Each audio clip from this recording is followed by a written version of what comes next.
বারাকাতু। আজকের এই ভিডিওতে আমরা আলোচনা করব ঢাকা বোর্ড 2023 সালে আসা একটা প্রশ্ন সমাধান, এবং এই প্রশ্নটা হচ্ছে রাইট ফ্রম ভার্ব থেকে আসা।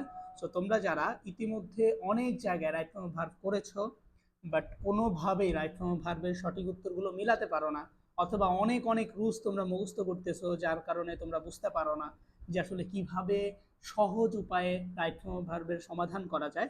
সো আজকে ঢাকা বোর্ড 2023 আসা এই রাইট ফ্রম ভার্বের প্রশ্নটা আমি সমাধান করে দিব খুব সহজে, এবং এর মাধ্যমে তুমি বুঝে যাবা যে আসলে কোনো রুলস মুখস্থ না করেও আমরা কিভাবে জাস্ট কিছু নিয়ম ফলো করে আমরা হচ্ছে রাইট ফ্রম ভার্বের সমাধান করতে পারি। তাহলে একটু খেয়াল করো, এখানে the student life is the best time for, অর্থাৎ আমরা এখানে যতগুলো ইংরেজি আছে আমরা আসলে কোনোটারই ইংরেজি জানার প্রয়োজন নাই, অর্থাৎ ইংরেজি না জানার পরেও আমরা কি করতে পারি, কিভাবে সমাধান করতে পারি এবং সমাধান করার টেকনিকটা কি হবে।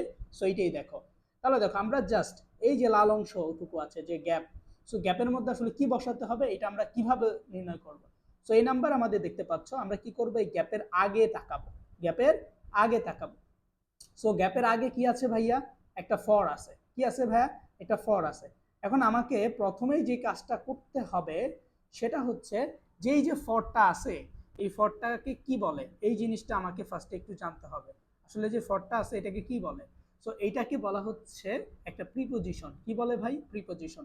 তাহলে তোমার প্রথম কাজ যেটা, যেখানে তুমি প্রিপোজিশন দেখবা সেখানে ভার্বের সাথে আইনজি বসাই দিবা। তাহলে কি শিখলাম, যে প্রিপোজিশন, অর্থাৎ আমি যদি প্রিপোজিশন দেখি তাইলে যেখানে প্রিপোজিশন দেখব সেখানে আমি কি করব ভাই, যে ভার্বের এক নাম্বার থাকবে এটার সাথে না তুমি চোখ বন্ধ করে একটা আইনজি বসাই দিবা, তাইলে তোমার উত্তরটা রাইট। তাহলে তুমি এবার কমেন্টে বলো যে আসলে এটার উত্তরটা কি হইতে পারে। আমি আশা করছি তুমি এটার উত্তরটা অলরেডি জেনে যাবা। এরপর খেয়াল করো, এরপর হচ্ছে আমরা দেখতে পাচ্ছি একটা সাবজেক্ট আছে এবং এরপর একটা ভার্ব আছে, তারপরে আবার একটা ভার্ব আছে। সো এই টাইপের যদি দেখো যে একটা সাবজেক্ট আছে, পরে আবার একটা ভার্ব আছে, পরে আরেকটা সাবজেক্ট আছে, অর্থাৎ তুমি যদি দেখো যে প্রথমে একটা সাবজেক্ট আছে, তারপর একটা ভার্ব আছে, এবং ভার্বটা হচ্ছে একটা অক্সিলারি ভার্ব। কি ভার্ব ভাইয়া, একটা অক্সিলারি ভার্ব। যেমন এম, ইজ, আর এগুলারে বলা হচ্ছে বি ভার্ব বা অক্সিলারি ভার্ব, অথবা হ্যাজ আছে, অথবা হ্যাভ আছে। সো এগুলো তোমার একটা কি ভার্ব হিসাবে আছে। সো এগুলো যদি দেখো তাহলে এরপরে যে ভার্বটা হবে সেটা বি3তে হবে। কি তো হবে ভাইয়া, ভি3তে। যদি তুমি বুঝতে পারো তাহলে একটু কমেন্টে বলো যে আসলে কি হবে। সো এটা কেন ভি3তে হইলো, কারণ এখানে আমাদের মেইনলি স্টুডেন্ট লাইফের কথা বলা হয়েছে, স্টুডেন্ট লাইফের যে সময়টা আছে সেই সময়ের কথা বলা হয়েছে। এখন তোমাকে একটা প্রশ্ন করি ভাই, সময়ের কি কোনো হাত পা আছে, বা সময় নিজে থেকে কোনো কিছু করতে পারে, করতে পারে না। যেহেতু সময় নিজে থেকে করতে পারে না, এই জন্য এটা হলো প্যাসিভ, অর্থাৎ নিজে নিজে কোনো কিছুই সে করতে পারে না, এবং যে নিজে নিজে সবকিছু করতে পারে তারে বলা হয় অ্যাক্টিভ। এবং আমরা যখন প্যাসিভ করি, সব প্যাসিভ করার ক্ষেত্রে আমাদেরকে ভি3 দিয়ে উত্তর লিখতে হয়। তাহলে এখানে ভি3 বসাবা, তাহলে উত্তর হয়ে গেল। দেন আমরা যদি এখন ডি নাম্বারটা একটু, সি নাম্বারটা যদি একটু খেয়াল করি, দেখো আমাদের সিস্টেমই হচ্ছে গ্যাপের আগে তাকাবো। সো গ্যাপের আগে কে আছে, মাস্ট নট আছে। সো মাস্ট কি, মাস্ট হচ্ছে একটা মডাল ভার্ব। এটা তো ভাই তোমার চেনার কথা, মডাল ভার্ব। সো যদি কোনো তাও দেখো, তুমি যদি কোথাও দেখো যে একটা মডাল ভার্ব আছে, কি আছে ভাই, একটা মডাল ভার্ব আছে। মডাল ভার্বগুলো কি কি এটা একটু কমেন্টে বলো আমারে, দেখি আমি তুমি বলতে পারো কিনা। মডাল ভার্বগুলো হচ্ছে একদম সহজ, সেটা হচ্ছে তোমার শুড, ক্যান, ক্যান, কুড, মে, মাইট, হ্যাঁ, শুড, উড, এগুলো সবগুলো হচ্ছে মডাল ভার্ব। এগুলো যদি কোনো সেন্টেন্সে দেখো তাহলে ভার্বের এক নাম্বার বসাইতে হবে, অর্থাৎ এই যে তোমার ব্রেকেটে যেটা দেওয়া আছে তুমি এইটা এখানে লিখে দিবা, তোমার উত্তরটা রাইট। এবার কমেন্টে বলো যে আসলে উত্তরটা কি হবে। দেন আমরা যদি ডি নাম্বারটা করি, সো ডি নাম্বারটা যদি একটু ফলো করি তাহলে একটু খেয়াল করো, এখানেও একটা সময়ের কথা ইঙ্গিত করা হয়েছে। কোন সময়, ছাত্র সময়ের কথা। এখন এই যে ছাত্র সময়, তো ছাত্র সময়ের মধ্যে থেকে আমাদের বলছে এখানে একটা বি বসাইতে। এখন তোমাকে প্রথমেই জানতে হবে বি মানে কি। দেখো ভাই আমি বুঝাই দিই, বি যে এখানে থাকবে এর মানে এখানে তোমাকে বসাইতে হবে এম, ইজ, আর হচ্ছে আর, এই তিনটার মধ্যে একটা তোমার এখানে উত্তরে লিখতে হবে। কারণ এটা তো পাস্ট টেন্স না, এই জন্য ওয়াজ ওয়ারের কোনো প্রশ্ন এখানে আসে না। সো যেহেতু এখানে এম তো বসবেই না, কারণ কি ভাই, কারণ হচ্ছে এম আই ছাড়া কারো সাথে বসে না, তাইলে এম বাদ, এম কি বাদ। এবং আর কখন বসে, আর হচ্ছে যখন বেশি বোঝায়, অর্থাৎ ধরো এখানে সময়টা যদি অনেক বেশি বেশি বোঝাইতো, বাট সময় তো বেশি বোঝায় না, স্টুডেন্ট লাইফের কথা বলা হয়েছে। পৃথিবীতে অনেক লাইফ আছে, স্টুডেন্ট লাইফ আছে, চাকরির লাইফ আছে, অনেক সময় আছে তোমার আছে না, বাট সব সময়ের মধ্যে থেকে জাস্ট একটা সময়কে এখানে ইঙ্গিত করতেছে। তাহলে কম করতেছে নাকি বেশি করতেছে? অবশ্যই কম করতেছে। আর কম করলে কি বসবে? অবশ্যই ইজ বসবে। আর যদি বেশি বুঝাইতো, ধরো তোমার এখানে বললো যে জব লাইফ এবং তোমার স্টুডেন্ট লাইফ, হ্যাঁ, তারপর তোমাকে বললো হচ্ছে তোমার ডেইলি লাইফ, সো অনেক লাইফের কথা যদি যখন বলতো বা অনেক লাইফের সময়ের কথা যখন বলতো, তখন তুমি কি করতে? আর বসাইতা। যেহেতু একটার কথা বলছে, এই জন্য তুমি কি বসাবা ভাইয়া? ইজ বসাবা। বুঝতে পারছো? আশা করছি তুমি অলরেডি বুঝে গেছো। অলরেডি কি করছো? বুঝে গেছো। এরপর আমরা যদি ই নাম্বারটা একটু সলভ করি, ই নাম্বারটা যদি একটু সলভ করি, খেয়াল করো ই নাম্বারটা, খেয়াল করো। সো দেখো, এখানে অলরেডি গ্যাপের আগে একটা কি আছে ভাই? প্রিপোজিশন আছে। কি আছে? প্রিপোজিশন। প্রিপোজিশনটা কি ভাই? ফর। আমি প্রথমেই বইলা দিছি, যেখানে প্রিপোজিশন থাকবে সেখানে ভার্বের সাথে আইএনজি বসবে। এর মানে কি হবে এখানে উত্তর? তুমি কমেন্টে জানাও। এরপর আমরা হচ্ছে গ্যাপের আগের দিকে তাকাবো। সো গ্যাপের আগে দেখতেছি যে এখানে শুড আছে। কি আছে? শুড আছে। শুড থাকা মানে কি ভাই? শুড কি বলতো? শুড হচ্ছে একটা মডাল ভার্ব। শুড কি? একটা মডাল ভার্ব। যেহেতু এটা একটা মডাল ভার্ব, মডাল ভার্বের পর কে বসে? তুমি একটু কমেন্টে জানা বলিয়ে দাও। তাহলে এখানে মডাল ভার্বের পর একটা কি বসবে? ভার্বের এক নম্বর ফর্ম, অর্থাৎ পার্টিসিপেটই বসবে। দেন এখানে দেখো একটা গ্যাপ আছে। এই গ্যাপের আগে কে আছে? গ্যাপের আগে হচ্ছে একটা প্রিপোজিশন আছে। কে আছে ভাই? প্রিপোজিশন আছে। প্রিপোজিশন মানে কি ভাই? অবশ্যই যেখানে প্রিপোজিশন সেখানে আইএনজি। তাহলে প্রিপোজিশন থাকার কারণে এখানে বসবে ভার্বের যে এক নাম্বার থাকবে, সে এক নাম্বারের সাথে আমাদেরকে একটা আইএনজি বসাইতে হবে। অর্থাৎ কি হবে? তুমি কমেন্টে বলো। আমি কিন্তু তোমাকে উত্তর বলে দিচ্ছি না, তুমি নিজেই উত্তরটা লিখো। ঠিক আছে? দেন খেয়াল করো ভাই, এইটা একটু তুমি একটু ভালো করে খেয়াল করো।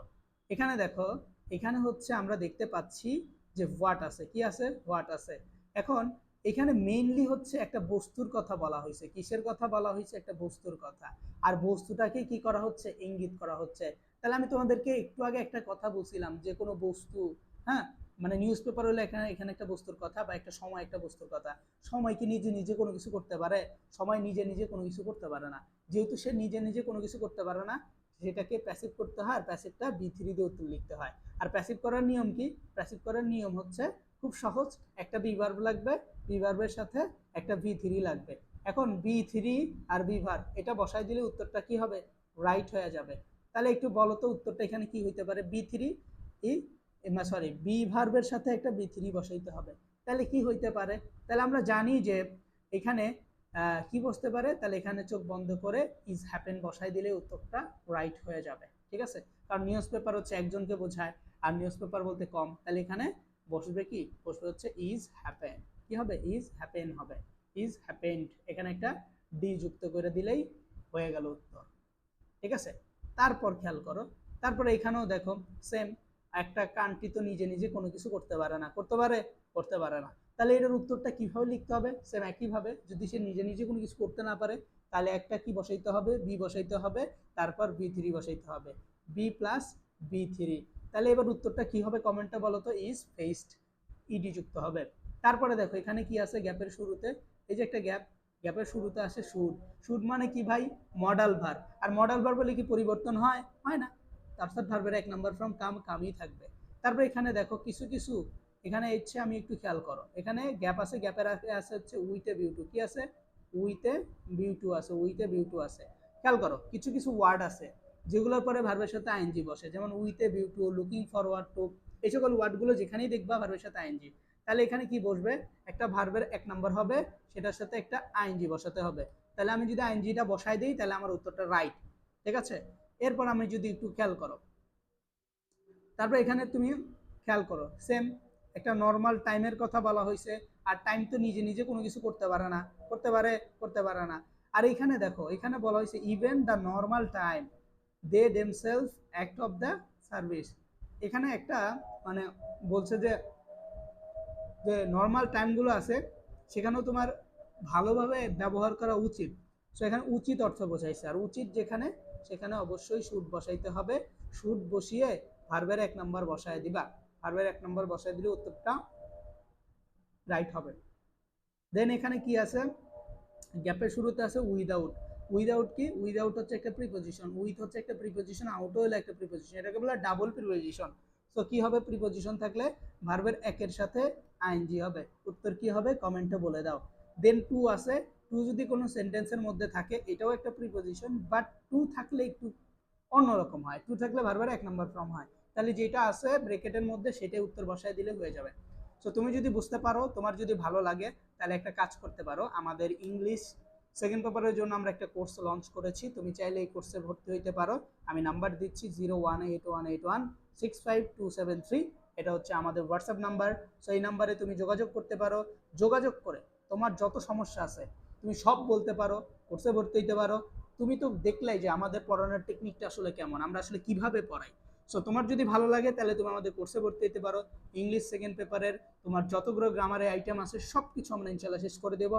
এইরকম বুঝায় বুঝায় দিব, আমি তোমাকে বুঝায় দিব, তুমি নিজে উত্তর লিখবা, তারপরে তোমাকে আমরা সমাধান করা শিখায় দেবো ইনশাআল্লাহ। সো যারাই আসছো ভর্তি হইতে চাচ্ছ এই নাম্বারে যোগাযোগ করবা। সো ভালো থাকো, সুস্থ থাকো, এবং দেখা হবে পরবর্তী আরেকটা বোর্ড সলভে। এবং এখান থেকে যে অংশটা তুমি বোঝো নাই, এটা এ নাম্বার হোক, বি নাম্বার হোক, সি নাম্বার হোক, যে নাম্বারটা বুঝবা না আমাকে কমেন্টে বলবা, আমি ইনশাল্লাহ ওইটার উত্তর নিয়ে তোমাদের সাথে হাজির হবো ইনশাআল্লাহ। তো ভালো থাকো, সুস্থ থাকো, দেখা হবে পরবর্তী ভিডিওতে ইনশাআল্লাহ।